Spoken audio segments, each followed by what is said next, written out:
తెలంగాణలో కక్క ముక్క లేని పండుగలే చాలా తక్కువ. గన్నకల ఆషాఢంలో వచ్చే బోనాల పండుగ అంటే జర జోరుదారే ఉంటది లే కదా. గీతాపైతే మా ఇంట్లో నాటుకోడి వండుకున్నా. మీరేం వండుకున్నారు? ఇంతకీ మీ తాన బోనాల పండుగ ఎప్పుడు వస్తుందో కమెంట్ చేయండి. ఇవాళ అయితే నాటుకోడి కూర వండుకుంటున్నాం కదా మనం. కంట్రీ చికెన్ కో అని నుంచి ఆర్డర్ పెట్టాం అన్నట్టు. ఇవి న్యాచురలీ రేస్డ్.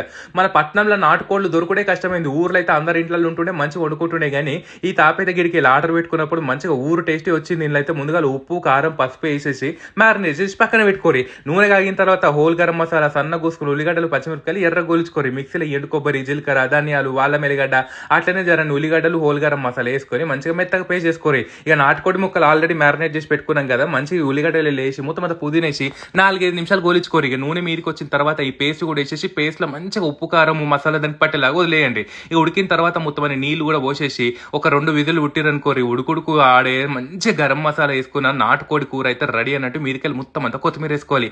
ఇది తింటుంటే ఊర్లలో చిన్నప్పుడు ఎట్లా తింటుండేనో గా టేస్టీ వచ్చింది. కావాలనుకుంటే మీరు కూడా ఆర్డర్ పెట్టుకోరి కంట్రీ చికెన్ కో.